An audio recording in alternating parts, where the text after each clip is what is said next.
Mahakamani kesi ya Lissu. Leo ika-26 ng Agosto, 2026.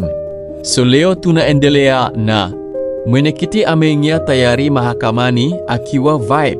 Amesema naona wameanza kunyoana wenyewe, wanatoana maini.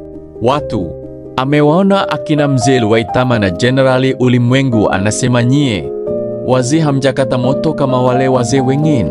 Amemwona makamu mwenyekiti Heche, anasema makamu ongeza kupeleka moto.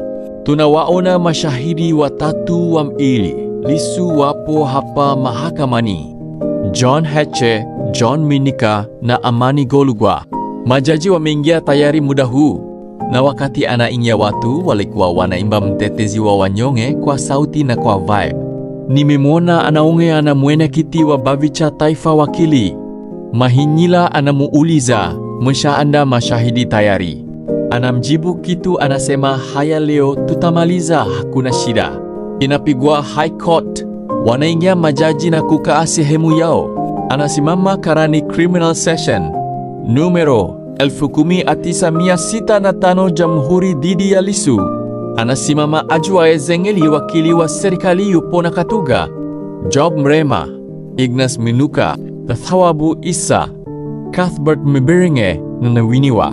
Kasawa kikundi chote kinaiwakilisha Jamhuri na Lissu yupo anajiwakilisha mwenyewe.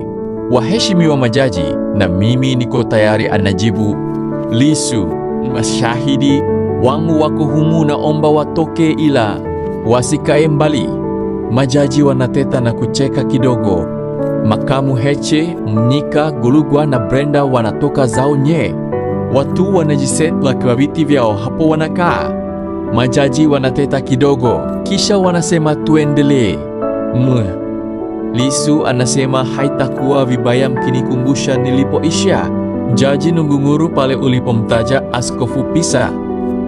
Lissu, sasa leo nataka nijikite kwa kesi kama ilivyowasilishwa kwenu na upande wa mashitaka, ushahidi wao walivyoleta.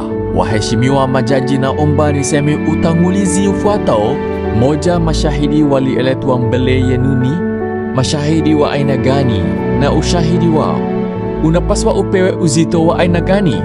Mbili, la pili nitazungumzia ushahidi wenyewe, ushahidi uliotolewa na mashahidi hawa, na nitaonesha hakuna kosa la uhaini na hakuna kosa lolote la jinai. Kwa hiyo hayo na ndo mawili ya utangulizi. Sasa nianze na la kwanza kuhusu hao mashahidi. Wakati wa preliminary hearing, upande wa mashitaka ulileta orodha ya mashahidi 30 ambao walisema hao ndio wataleta ushahidi wa kuthibitisha tuhuma za uhaini dhidi yangu.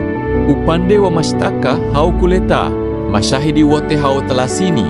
Badala yake walileta mashahidi 17 peke yake. Hao 13 ambao hawakuletwa kwa sababu muhimu fulani, na nitazisema. Hiyo omission ya hao mashahidi 13 is neither insignificant nor without importance.